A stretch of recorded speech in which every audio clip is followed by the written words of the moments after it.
Hello hello hello hello बच्चा party, कैसे हो आप सब। आज बहुत ही इंपॉर्टेंट क्लास होने वाला है, सो आप सभी का वेलकम है आपके यूट्यूब चैनल साइंस संग्रह में।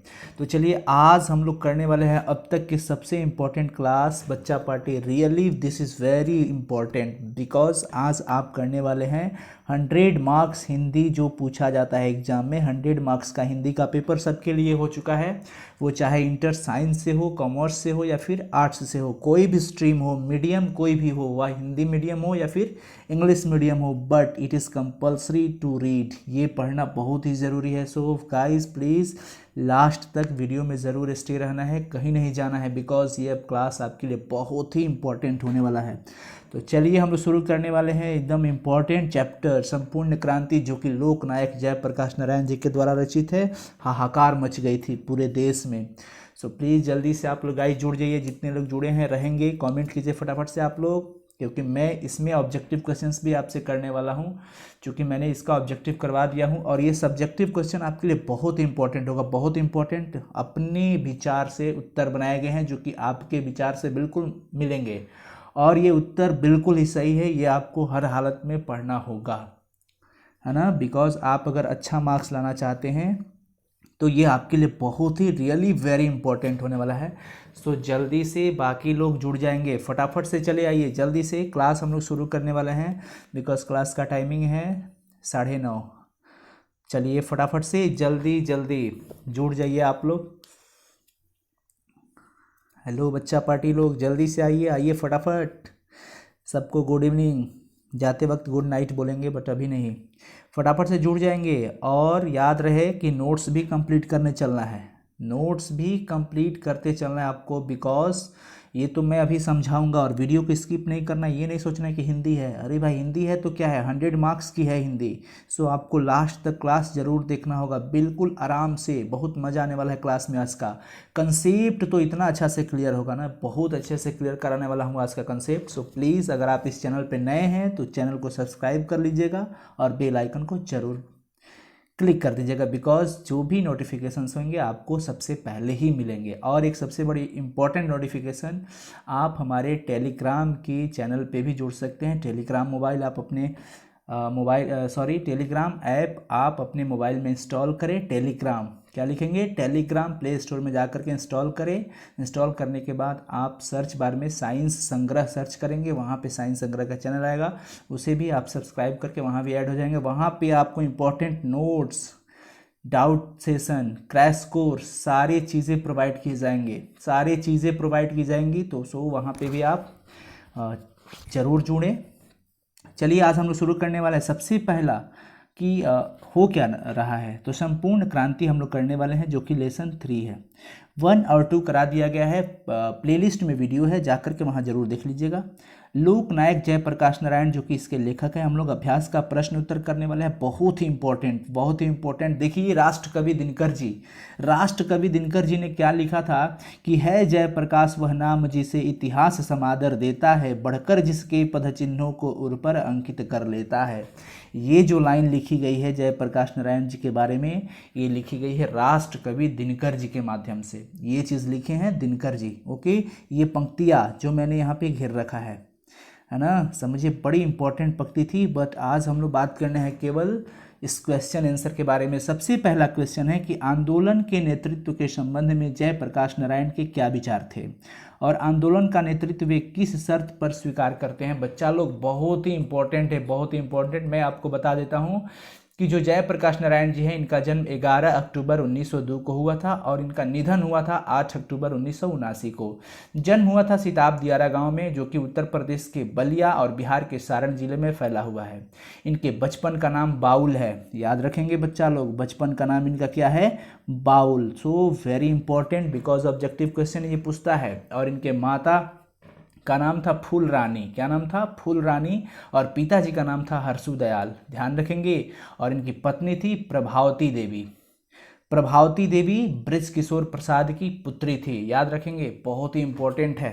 तो चलिए क्वेश्चन है कि आंदोलन के नेतृत्व में, चूंकि संपूर्ण क्रांति इन्होंने शुरू की थी, संपूर्ण क्रांति वास्तव में बहुत बड़ी क्रांति थी, है ना। ये विदेश से जब, पहले इनकी कुछ बातें सुन लीजिए क्योंकि समझना है कंसेप्ट के साथ। वीडियो स्क्रीन पे देखते चलिए और मेरी बातों को सुनिए, मैं आपको पूरे अच्छे से कंसेप्ट क्लियर कराने वाला हूँ। ओके, तो बिल्कुल ध्यान से रखेंगे, ध्यान रखेंगे, बहुत इम्पोर्टेंट है। हुआ यूँ कि अत्याचार बढ़ते जा रहे थे, और किस तरह के अत्याचार थे मैं आपको बता रहा हूँ कि ऐसा हो गया था कि देखिए, स्वराज होने के बाद भी भूख, महंगाई, भ्रष्टाचारी, कोई काम जनता करना चाहता था बगैर रिश्वत के बिना नहीं हो पा रहा था। रिश्वत लिए जाते थे, है ना। सरकार दफ्तरों में थी, बैंकों में थी, हर जगह टिकट भी ले रही थी, बट रिश्वत के बगैर कोई काम नहीं हो रहा था। यानी कि पूरी तरह से स्वराज होने के बाद भी जनता के साथ भ्रष्टाचारी अन्याय लगातार जारी रहा। शिक्षा संस्थाएं भ्रष्ट हो रही थी, हजारों नौजवान का भविष्य अंधेरे में पड़ा हुआ था, जीवन उनका नष्ट हो रहा था। तो इस प्रकार से नौकरियां भी नहीं मिल रही थी, दिन पर दिन बेरोजगारी बढ़ती जा रही थी। गरीब की बेरोजगारी बढ़ती जाती है, गरीबी हटाओ के जरूर नारे लगते थे, लेकिन गरीबी बढ़ती जा रही थी। तो हुआ यूँ कि बार बार सुनिएगा, बहुत इंपॉर्टेंट है कि आंदोलन के नेतृत्व, तो आंदोलन तो करना था, लेकिन नेतृत्व इसका कौन करेगा। क्वेश्चन ये है कि आंदोलन के नेतृत्व में जयप्रकाश नारायण के क्या विचार थे। आंदोलन होगा, ठीक है, बट उसका नेतृत्व कौन करेगा, किसके देखरेख में नेतृत्व होगा, इस पर जयप्रकाश ने क्या कहा। तो जयप्रकाश कहा करते थे, उन्होंने अपना एक वो लिखा था जिसका नाम था youth for democracy. Youth for democracy, ध्यान रखेंगे, उन्होंने क्या लिखा था, यूथ फॉर डेमोक्रेसी। सुनाई दे रहा ना, ऑडियो जा रहा है कि नहीं, एक बार कमेंट करके बताएंगे आप लोग कि ऑडियो पूरी तरह से क्लियर है या नहीं, जल्दी से बताएंगे। आवाज़ क्लियर आपके पास जा रही है ना, एक बार कमेंट में लिख करके बताइए कि आवाज़ कैसा जा रहा है, ऑडियो पूरी तरह से क्लियर है या नहीं, फटाफट से जल्दी से बताइए।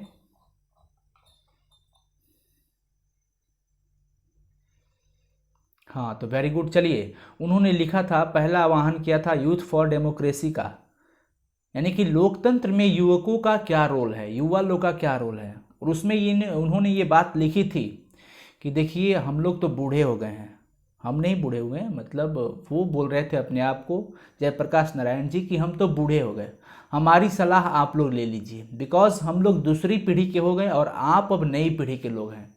देश का भविष्य आपके हाथ में है, देश का भविष्य आपके हाथ में है, आपके अंदर शक्ति है, आपके अंदर जवानी है, आपके अंदर बहुत सारी चीज़ें, आप नेता बन सकते हैं। मैं आपको सलाह दूंगा, जगह जगह पर मैं आपको मार्गदर्शन दूंगा, वो चीज़ें इन्होंने बता रही थी। देखिए, इनके संबंध में जयप्रकाश नारायण जी का यही विचार था कि नई पीढ़ियां ही देश की भविष्य है। बिल्कुल सही बात है, अर्थात देश का भविष्य नई पीढ़ी के हाथ में है। कंसेप्ट समझो, वो कहना क्या चाहते हैं, अगर समझ में आ गई तो इस चीज़ों को आप अपने शब्दों में बना करके लिख सकते हो। वे नई पीढ़ियों से बार बार कहते थे कि जगह जगह पर आपको हम सलाह देंगे, साथ ही साथ वे कहते थे कि नई पीढ़ी के अंदर शक्ति है, जवानी है, आप नेता बनने योग्य है।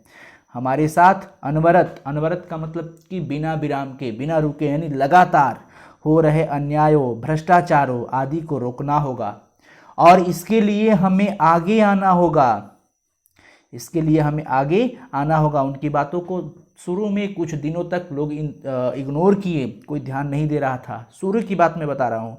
लेकिन जब अचानक देश में आपातकाल लागू हुआ और जनतांत्रिक अधिकारों का क्रूरतापूर्वक दमन किया जाने लगा, मतलब फ्रेंड्स क्या हुआ कि ऐसी परिस्थिति आ गई कि जनतंत्र यानी सारे लोगों, जितने भी लोग रहते थे, जन का मतलब जनता जनार्दन, यानी लोगों की अधिकारों का जो हक था उसको क्रूरतापूर्वक दमन किया गया, यानी कि बुरी तरह से उनको दबाया जाने लगा। तब समूचे देश में छात्रों और युवाओं का आक्रोश फूट पड़ा, तब समूचे देश में छात्रों और युवाओं का आक्रोश फूट पड़ा, और छात्रों और युवाओं के अनुरोध पर बुढ़ापा और बीमारी के बावजूद जयप्रकाश नारायण ने आंदोलन का नेतृत्व स्वीकार किया। ध्यान रखेंगे फ्रेंड्स, ये स्वीकार नहीं कर रहे थे क्योंकि इनके कुछ शर्त भी थे, इनके कुछ शर्त थे, ये लोगों को हमेशा मार्गदर्शन देने का काम करते थे।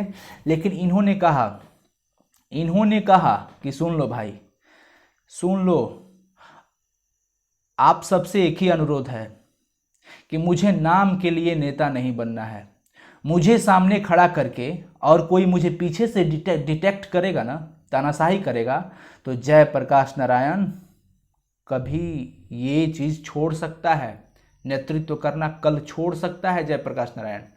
मैं इसकी सलाह लूँगा, मैं इसकी सलाह लूँगा सब जगह, सारी जगहों पर, जितना भी ज़्यादा होगा, जितना भी समय मेरे पास होगा, मैं आप सबसे बहस करूँगा, आपकी बातों को समझूंगा, उनकी बातों को स्वीकार भी करूँगा, लेकिन फैसला हमारा होगा। इस फैसले को आपको मानना होगा। संघर्ष जो भी होंगे उन संघर्ष में आपका भी साथ देना होगा और फैसला मेरा होगा और उनको मानना भी होगा। ये चीज़ इन्होंने कहा, यानी फाइनली इनका मतलब ये था कि मेरे पास जितना समय होगा उतना में ही हम सब की बातों को सुनेंगे, समझेंगे, पर फैसला मेरा होगा। ये फैसला आपको और संघर्ष समितियों को मानना होगा। तो इन सारी शर्तों के साथ क्वेश्चन चूंकि पूछा है कि आंदोलन का नेतृत्व वे किस शर्त पर स्वीकार करते हैं, तो यही शर्त थी दोस्त, कि उनका कहना था कि सब कुछ हम आपसे बात करेंगे, सलाह लेंगे, सब कुछ करेंगे, लेकिन फैसला मेरा होगा और उस फैसला को सबको मानना होगा। अगर हम फैसला करते हैं, अगर आप फैसला नहीं मानते हैं तो क्या होगा, इधर उधर बिखर जाएंगे हम, और नतीजा क्या होगा वो दिखाई दे रहा है अभी भी आप सबको। हम लोग टूटे पड़े हुए हैं, स्वराज्य होते हुए भी हमें अपना अधिकार नहीं मिल पा रहा है, कुछ चंद नेताओं के चलते, कुछ चंद विद्रोहियों के चलते, देश विरोधियों के चलते, है ना। तो ये चीज़ उन्होंने कहना चाहा। बहुत ही इंपॉर्टेंट है। बताइए कैसा लगा, क्वेश्चन का आंसर समझ में पूरी तरह आया कि नहीं, बिल्कुल अच्छे से ध्यान देंगे। मैं फिर से एक बार बता देता हूँ कि आंदोलन के नेतृत्व के संबंध में जयप्रकाश नारायण जी का यही विचार था कि नई पीढ़ी ही देश की पीढ़ी होगी, नई पीढ़ी जो है वो देश की भविष्य होगी, यानी कि देश का सारा भविष्य उन्हीं के हाथ में है, बिकॉज हम लोग तो बूढ़े हो गए हैं। लेखक अपने आप को कह रहे हैं। हाँ, जब तक हम लोग जीवित हैं तब तक समय समय पर आपको मार्गदर्शन देते रहेंगे, सलाह देते रहेंगे, आप आगे तो आइए। कब तक इन अत्याचारों को सहोगे, किसी भी चीज़ की सीमा होती है, अब ये सीमा पार हो रही है। इस तरह की स्थिति हुई थी तो जाकर के अंततः छात्रों के, युवाओं के रिक्वेस्ट पर, अनुरोध पर इन्होंने इस आंदोलन का नेतृत्व किया। समझ में आया ना बच्चा लोग? कमेंट करके बताइए समझ में आ रहा है कि नहीं, फटाफट से जल्दी। और मैं फिर अब आपको एक क्वेश्चन दे रहा हूं कि बताइए कि जयप्रकाश नारायण जी की पत्नी का नाम क्या था। फटाफट से लाइव चैट में कमेंट करके बताएंगे।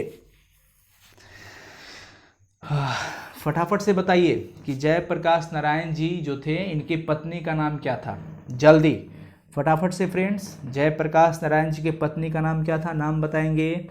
कोई ऑप्शन नहीं मिलेगा, आपको नाम बताना होगा लिख करके कमेंट में। जितने लोग देख रहे हैं भाई साहब और बहन जी लोग, सबको ही कमेंट करके बताएंगे कि इनके पत्नी का नाम, वाइफ का नाम क्या था।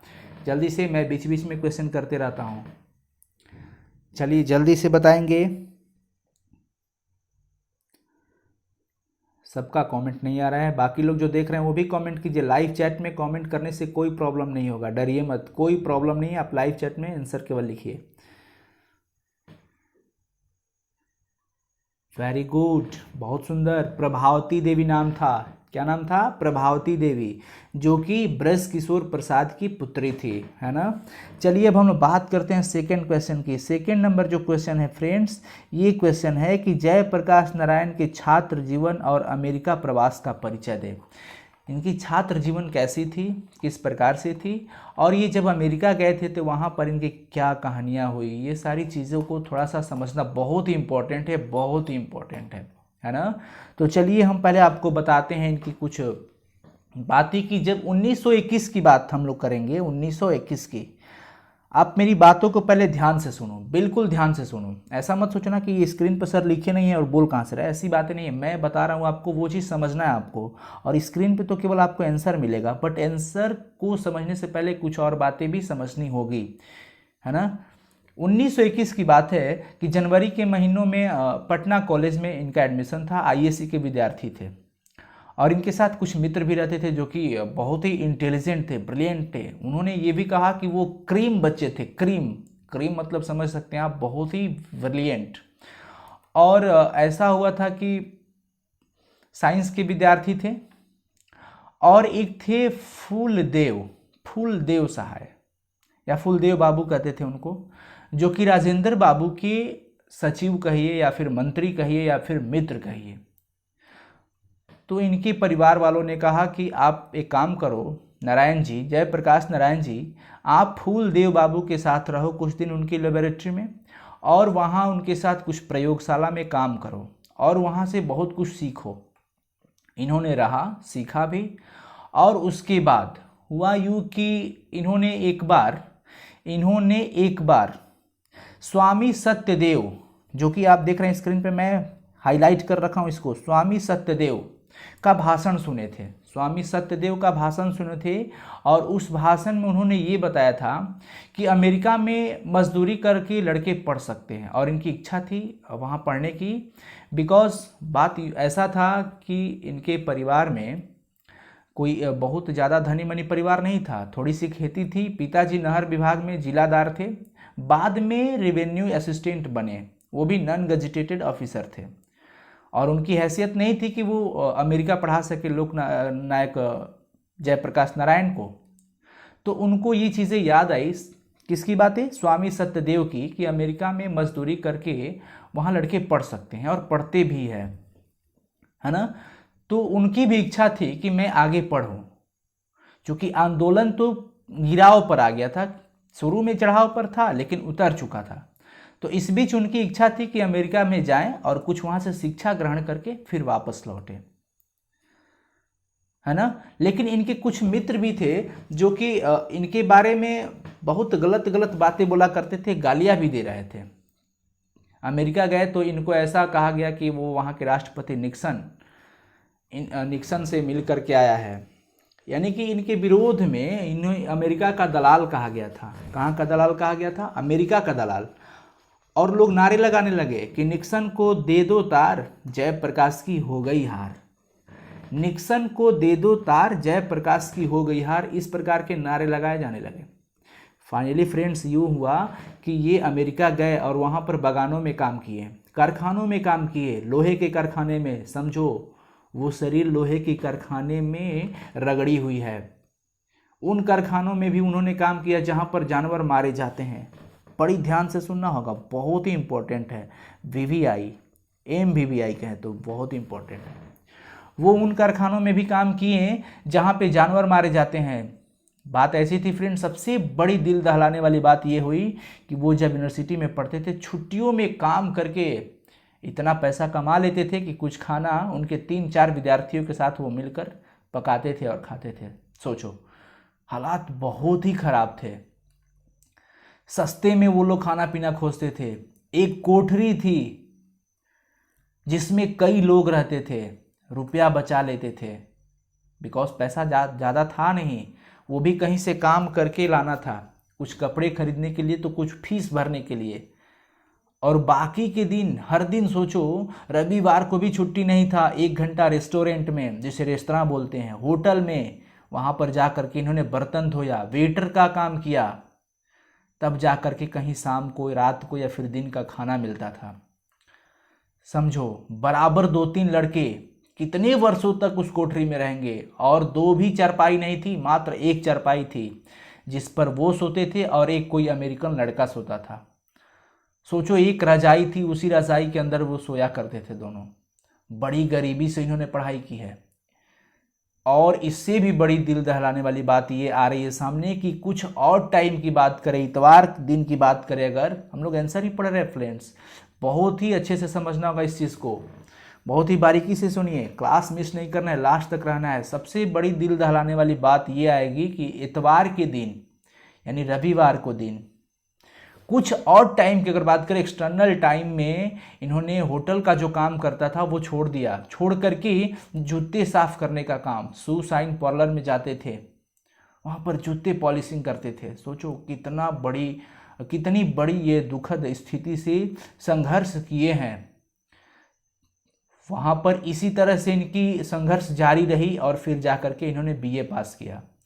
फाइनली जब BA पास किया तो इनको स्कॉलरशिप मिला और 3 महीने के बाद असिस्टेंट हो गए, वो भी डिपार्टमेंट का असिस्टेंट हुए। कहाँ का? डिपार्टमेंट का असिस्टेंट हुए। और तब जाकर के इनको ट्यूटोरियल क्लास लेने का मौका मिला, तब कुछ आराम रहा।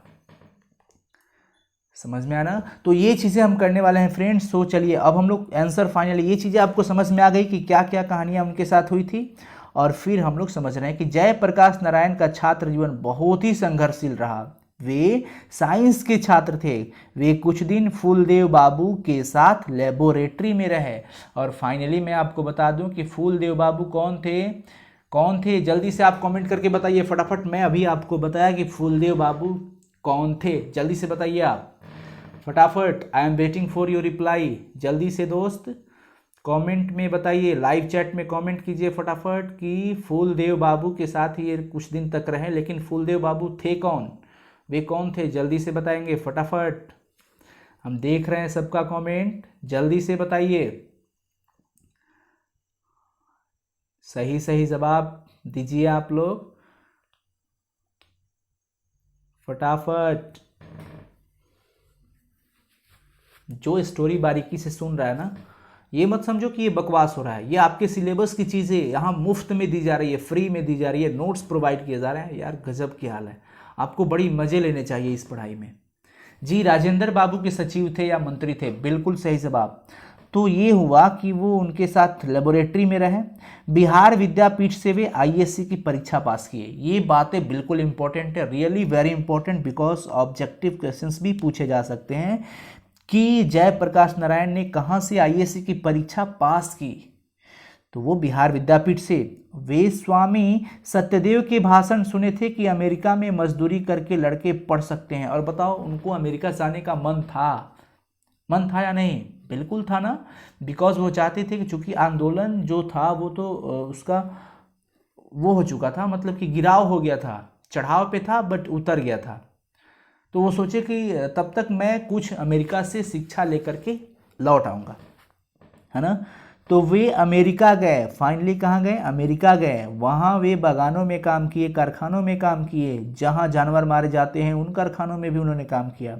जब छुट्टी मिलती थी तो काम करके इतना तो ज़रूर कमा लेते थे कि कुछ खाने के लिए इंतजाम हो जाता था। समझिए वही बातें। ऐसा नहीं सोचना है फ्रेंड्स कि आंसर बहुत बड़ा है, बिल्कुल बड़ा नहीं है। आप कहानी समझ लो, स्टोरी समझ लो, उनकी जीवनी समझ लो, मैं जो बोल रहा हूँ वो समझ लो, तो बिल्कुल कभी भी आप आंसर अपने मन के मुताबिक लिख सकते हैं, है ना। उन कारखानों में भी उन्होंने काम किया। जब छुट्टी मिलती थी तो काम करके इतना तो ज़रूर कमा लेते थे कि कुछ खाने के लिए इंतजाम हो जाता था। और उतना ही नहीं, कुछ कपड़े भी खरीद लेते थे और कुछ पैसे फीस के लिए भी काम आते थे। और बाकी हर दिन, मैं ये जो पीला रंग से हाईलाइट किया हूँ वो चीज़ देखिए, आपके क्वेश्चन में एक बात लिखा था कि इसमें कौन सी बातें जो है आपको ज़्यादा प्रभावित करेगी। मैं अभी आपको दिखा रहा हूँ क्वेश्चन, देखिए वो मैं इस अवधि की कौन सी बातें आपको प्रभावित करती है, बहुत बड़ी प्रभाव है। तो इस अवधि में देखिए सबसे बड़ी प्रभावित करने वाली बात यह है कि वे हर दिन 1 घंटा रेस्टोरेंट में, होटल में बर्तन धोने या वेटर का काम करते थे ताकि शाम का भोजन मिल जाए या दिन का भी। घर में एक चारपाई थी जिस पर प्रकाश जी यानी कि जयप्रकाश जी और एक अमेरिकन लड़का रह लेते थे। वे दोनों एक साथ एक रजाई में ही सोते थे। इतवार के दिन या कुछ और टाइम में होटल के काम को छोड़कर के जूते, यहाँ जूते होगा, साफ करने का काम भी करते थे। सोचो कितनी संघर्ष से उन्होंने पढ़ाई किया है। और आज के बच्चे तो बहुत ऐसे हो गए हैं जिनको यार क्या बोले, मतलब ये समझो कि सारी फैसिलिटीज़ देने के बाद भी वो कुछ ही बच्चे वो होते हैं, आप लोग नहीं हो, अगर हो तो बहुत गलत बात है ये, जो जिनको सारी फैसिलिटीज़ होती है तो भी वे नहीं पढ़ पाते हैं, है ना। तो ऐसे नहीं, पढ़ने वाले कहीं भी पढ़ लेते हैं। बहुत संघर्ष करो, मेहनत रंग जरूर लाती है। देखिए मैंने ये चीज़ अपने से लिखा ये बात कि इस प्रकार इतनी संघर्ष और गरीबी से वे वहाँ बीए पास किए। ये बात तो सही है कि मेहनत रंग लाती है, सही बात है भाई, मेहनत रंग लाती है। स्कॉलरशिप मिलने के बाद वे डिपार्टमेंट का असिस्टेंट बन गए और फिर ट्यूटोरियल क्लास लेने लगे, तब जाके इनको रिलैक्स फील हुआ।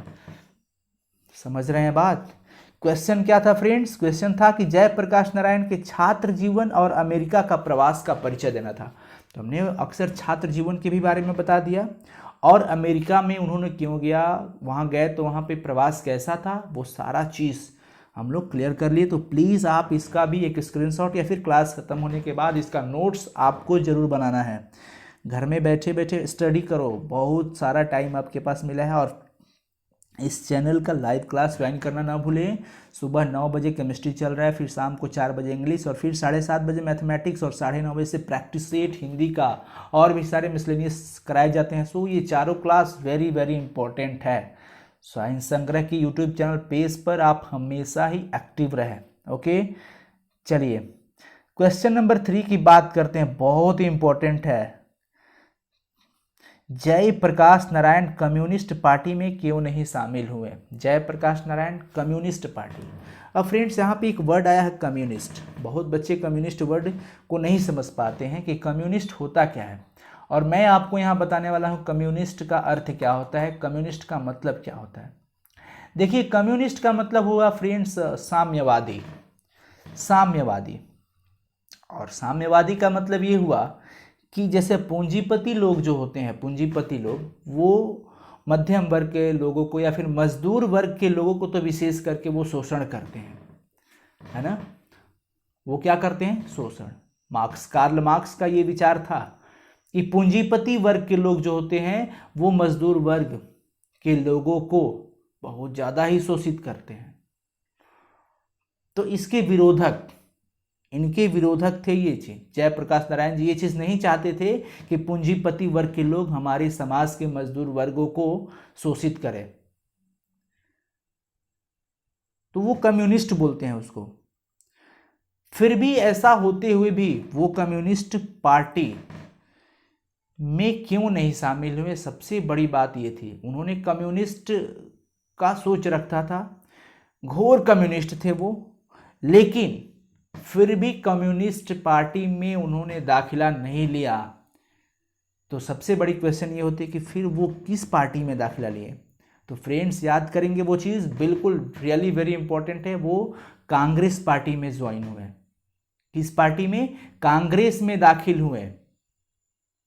बात कुछ ऐसा था कि वो लेनिन का जमाना था और ट्राटस्की भी था। आपने इतिहास में ये चीज़ पढ़ा होगा, 1924 में लेनिन की मृत्यु हुई थी और 1924 में ही जयप्रकाश नारायण ने मार्क्सवादी बना था,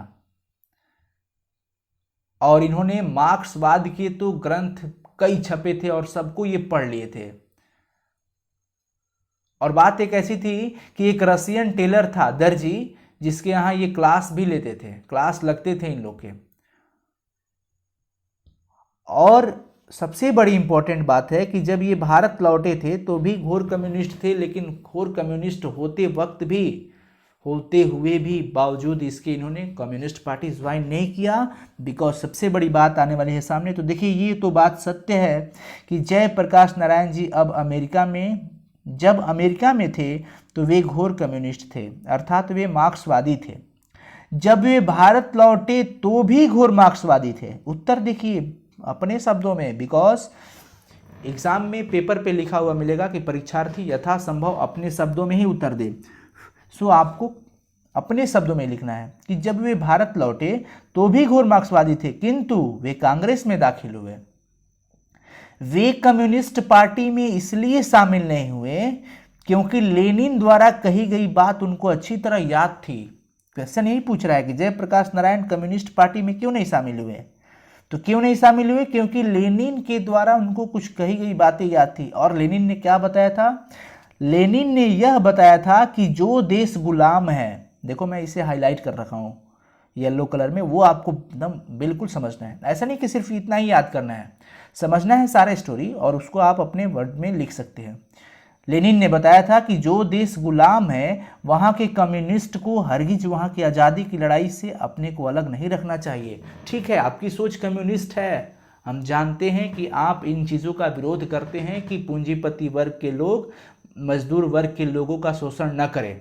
यह आप बिल्कुल सही है, आप यही चाहते हैं कि मजदूर वर्ग का शोषण न हो पूंजीपति द्वारा। लेकिन जब बात आज़ादी की लड़ाई की आती है तो आपको उस स्थिति में कम्युनिस्ट पार्टी में दाखिल नहीं होना चाहिए। क्यों?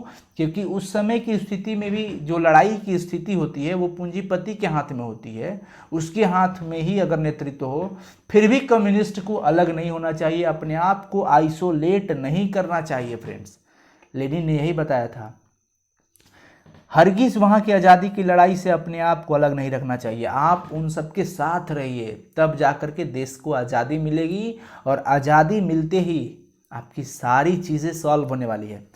तो लड़ाई का नेतृत्व, चाहे वो लड़ाई का नेतृत्व भले ही पूंजीपति के हाथ में क्यों ना हो, फिर भी कम्युनिस्ट को अलग नहीं रहना चाहिए। इसलिए वे कम्युनिस्ट पार्टी में शामिल नहीं हुए, क्योंकि लेनिन के द्वारा बताई गई वो बातें उनको बहुत अच्छी से याद था और इसीलिए उन्होंने कम्युनिस्ट पार्टी में दाखिला न लेकर के कांग्रेस में शामिल हुआ। समझ में आया ना?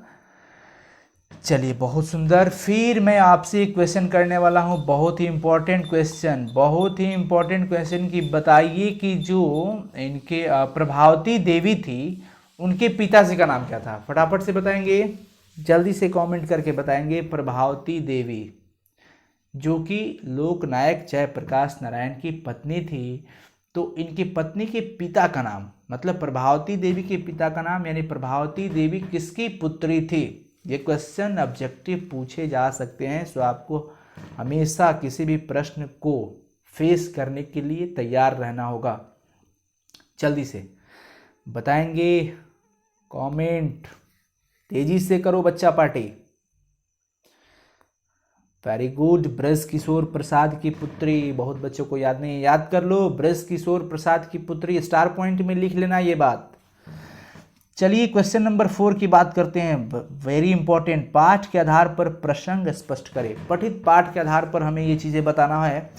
सबसे पहली बात है कि अगर कोई डेमोक्रेसी का दुश्मन है तो वे लोग दुश्मन हैं जो जनता के शांतिमय कार्यक्रमों में बाधा डालते हैं, उनकी गिरफ्तारी करते हैं, उन पर लाठी चलाते हैं और गोलियां भी चलाते हैं। फ्रेंड्स, मैं ये चीज़ें आपको क्लियर कर देना चाहता हूँ कि ये बातें लोकनायक जयप्रकाश ने क्यों बोला, किस वजह से बोला और क्या वजह थी ये बातें बोलने की। सबसे बड़ी बात ये है। चलिए हम लोग समझते हैं इन चीज़ों को कि आखिर कैसी परिस्थिति आती है। देखिए, बात सुनिएगा मेरी बातों को जो मैं बोल रहा हूँ। बात ऐसा था कि गफूर साहब इनसे मिलने आए थे जयप्रकाश नारायण जी से, और वे बहुत प्रेम से मिले। उसके 2 दिन के बाद चंद्रशेखर बाबू भी मिलने आए थे, वो भी बहुत प्रेम से मिले। लेकिन प्रधानमंत्री से लेकर के दीक्षित जी से नीचे सब कोई उनको एक ही बात सिखाता था, डेमोक्रेसी क्या है, डेमोक्रेसी का सबक सिखाते थे लोग। और जयप्रकाश नारायण जी कहते थे कि बताओ, इसमें जितने भी मुझसे मिलने आए थे ना, किसी की अधिकार नहीं है मुझे डेमोक्रेसी सिखाने की, बिकॉज इनके पास लोकतंत्र की यानी कि डेमोक्रेसी की बहुत अच्छी शिक्षा थी। फिर भी ये लोग लोकनायक जयप्रकाश नारायण को शिक्षा देने की हिम्मत रखते हैं। वाह! अरे मैं तो शांति में प्रदर्शन करना चाहता हूँ, शांति में जुलूस के लिए हजारों लोग मेरे पास आ रहे हैं, प्रदेश के कोने कोने से छात्र आ रहे हैं, किसान आ रहे हैं, मजदूर आ रहे हैं, मध्यम वर्ग के लोग आ रहे हैं, कहीं पैदल आ रहे हैं तो कुछ बसों से आ रहे हैं, कहीं रेल से आ रहे हैं तो कोई ट्रक भाड़े पर लेकर के आ रहे हैं, डीजल अपना खरीद करके लेकर के आ रहे हैं।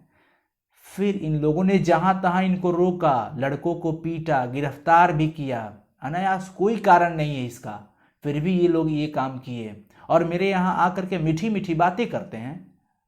वाह! ऐसी स्थिति को देख करके बहुत ही घोर निंदा किया इन्होंने और निचता व्यवहार को लेकर के इन्होंने कहा कि अगर कोई डेमोक्रेसी का दुश्मन है तो वे लोग दुश्मन हैं जो जनता के शांतिमय कार्यक्रम में बाधा डालते हैं और उनकी गिरफ्तारी भी करते हैं और उन पर लाठी चलाते हैं, गोलियां भी चलाते हैं। तो ये चीज़ें समझनी है। चलिए फ्रेंड्स, तो आपको मैं ये चीज़ बता दिया और फिर हम लोग आंसर करने वाले हैं कि प्रस्तुत पंक्ति, कभी भी प्रसंग व्याख्या करने की बात आए तो ये चीज़ें आपको जरूर लिखना होगा कि प्रस्तुत पंक्ति, जो कि लेखक का नाम लिख देना और पाठ का नाम, यानी कि प्रस्तुत पंक्ति जयप्रकाश नारायण द्वारा रचित संपूर्ण पाठ क्रांति पाठ से लिया गया है। लेखक यह कहना चाहते हैं कि जब उनके शांतिमय प्रदर्शन के लिए, जुलूस के लिए हजारों लोग आ रहे थे, उनमें लोग कहीं पैदल आ रहे थे, कुछ बस से आ रहे थे, कहीं रेलों से आ रहे थे, कहीं ट्रक से आ रहे थे, आने वालों में किसान, मजदूर, छात्र, मध्यम वर्ग के लोग शामिल थे। जहां तहां उनको बिना कारण के रोका गया, उन्हें पीटा गया, गिरफ्तार भी किया गया। और लोग कौन थे ये सब करने वाले? तो विरोधी थे। विरोधियों के इन हरकतों के कारण ऐसी नीचता का व्यवहार दिखाने वालों के लिए यह पंक्ति लेखक द्वारा कही गई। क्या कही गई? उन्होंने ये कहा, कौन सी बात? जो कि आपको यहां पे दिखाई दे रहा है, ये बात कहा। और फाइनली एक बात, सबसे बड़ी चीज उन्होंने कहा अंततः, जो कि मैं हाईलाइट कर रखा हूं, उन्होंने ये भी कहा कि हम, मतलब वो स्वयं अपने आप को, यानी कि जयप्रकाश नारायण, जनता, छात्र, युवा अब इस प्रकार की डेमोक्रेसी को बदलना चाहते हैं जिस डेमोक्रेसी में अत्याचार हो रहे हैं, बेगुनाहों को लाठियों से पीटा जा रहा है, उनको गिरफ्तार किया जा रहा है, बेवजह पीटा जा रहा है। इस डेमोक्रेसी को हम बदलना चाहते हैं, क्योंकि जो भी आंदोलन इस देश में अब होगा उसका नेता युवा रहेगा, छात्र रहेगा, इसमें कोई संदेह नहीं है। इतनी बड़ी प्रतिज्ञा सोचिए, किसकी? लोकनायक जयप्रकाश नारायण की। तो ये चीज तब आकर के इन्होंने ये बातें कहा कि अगर कोई डेमोक्रेसी का दुश्मन है, डेमोक्रेसी का दुश्मन वही ना हो सकता है जो कि जनता के शांति वाले कार्यक्रम में बाधा डालता है, बेवजह उनकी गिरफ्तारी भी करते हैं और उन पर लाठी चलाते हैं, गोली भी चलाते हैं। समझिए कितनी बड़ी बात इन्होंने कहा, बहुत ही इंपॉर्टेंट बात कहा। और ये बात चुभन, इन्होंने ये भी कहा कि मैं जानता हूं कि मैं बहुत कठोर वर्ड बोला हूं, लेकिन इन लोगों की नीच हरकत के कारण मैंने बोला।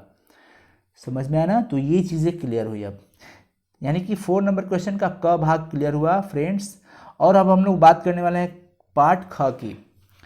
व्यक्ति से नहीं, हमें तो नीतियों से झगड़ा है। सुनिए, व्यक्ति से नहीं, हमें तो नीतियों से झगड़ा है, सिद्धांतों से झगड़ा है, कार्यों से झगड़ा है। बात समझिए, पढ़िए वो चीज कि व्यक्ति से नहीं, हमें तो नीतियों से झगड़ा है, सिद्धांतों से झगड़ा है, कार्यों से झगड़ा है। इस बात का प्रसंग क्या होने वाला है, ये चीज बताना है। बात ऐसा है फ्रेंड्स कि इनके कुछ मित्र थे, किनके? लोकनायक जयप्रकाश नारायण के कुछ मित्र थे जो चाहते थे कि जयप्रकाश नारायण और इंदिरा जी में कुछ मेल मिलाप हो। इंदिरा जी, तो मित्रों, वो कहते थे कि मित्र एक बात सुन लो, मेरा किसी व्यक्ति से झगड़ा नहीं है। कुछ ऐसी बातें थी जो इंदिरा जी की बातों का वो समर्थन नहीं किए, आलोचना किए। तो जयप्रकाश नारायण जी ने बहुत लोगों की आलोचना की है, बिकॉज सही बात को वो बहुत ही मानते थे। तो फाइनली कहते हैं जयप्रकाश नारायण जी कि मित्रों, मेरा किसी व्यक्ति से झगड़ा नहीं है, किसी व्यक्ति से झगड़ा नहीं है, चाहे वो इंदिरा जी हो या कोई भी हो। हमें तो सिर्फ नीतियों से झगड़ा है, सिद्धांतों से झगड़ा है, कार्यों से झगड़ा है। जो कार्य गलत होंगे, जो नीति गलत होगी, जो सिद्धांत यानी प्रिंसिपल्स गलत होंगे, जो पॉलिसी गलत होगी, चाहे वह कोई भी करे, मैं उसका हमेशा हमेशा विरोध करूंगा, वो भी अपनी अकल के मुताबिक। उन्होंने ये भी कहा कि हम लोग तो एक नौजवान थे उस जमाने में। किस जमाने में? जब हम लोग में जरूरत हुआ करती थी कि हम गांधी जी के बातों को, बापू के सामने भी हम उनकी बातों को कभी कभी नहीं मान पाते थे कि बापू ये बात आपकी गलत है, और बापू बुरा भी नहीं मानते थे, फिर बाद में बुलाकर हमें प्रेम से समझाना चाहते थे। ये अलग बात है, पर उनकी भी मैंने आलोचना की है। ये बात जयप्रकाश नारायण ने कहा। जवाहरलाल नेहरू थी जी, उनको ये भाई कहते ही थे, भाई ही कहते थे, उनकी भी बातों को आलोचना किए हैं। लाल बहादुर शास्त्री जी, कश्मीर के कुछ मामले पे उन्होंने भी कुछ ऐसा चीज किया जिनकी इन्होंने आलोचना की। तो आलोचना करना वो अलग चीज हो गई। तो इन सारी बातों को लेकर के इन्होंने फाइनली कहा फ्रेंड्स। तो आंसर देने से पहले हमें वो चीज कहना होगा कि प्रस्तुत पंक्ति जयप्रकाश नारायण द्वारा रचित संपूर्ण क्रांति पाठ द्वारा लिया गया है। इस पंक्ति के माध्यम से लेखक यही कहना चाहते हैं कि मेरा किसी व्यक्ति से झगड़ा नहीं है, चाहे वो कोई भी हो। हमें तो नीतियों से झगड़ा है, सिद्धांतों से झगड़ा है और कार्यों से झगड़ा है। जो गलत कार्य होंगे, जो नीति गलत होगी, जो सिद्धांत प्रिंसिपल्स गलत होंगे, समझिए, जो सिद्धांत प्रिंसिपल्स गलत होंगे, जो पॉलिसी गलत होगी, चाहे वो कोई भी करे, मैं अपने अकल के मुताबिक उनका विरोध करूंगा। हम सही रास्तों को चुनेंगे, हम देश हित और जनहित में ही कोई कार्य करेंगे। तो ये चीज़ लेखक के द्वारा कही गई। और फ्रेंड्स, मैं आपको एक चीज़ बताने वाला हूं कि इस चैप्टर के अंदर टोटल क्वेश्चन आंसर 11 है।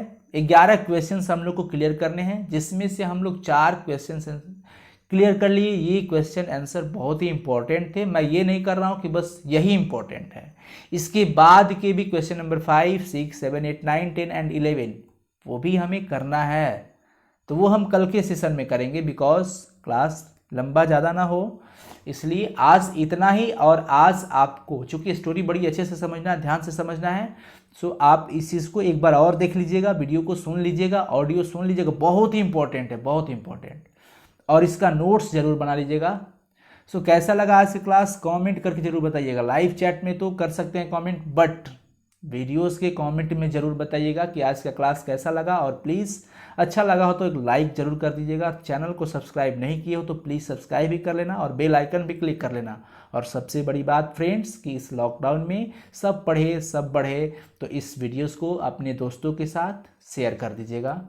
Okay, thank you so much, good nights to all of you. और वेट कल के लिए, कल के क्लास के लिए इंतज़ार कीजिए और क्लास ज्वाइन कीजिए।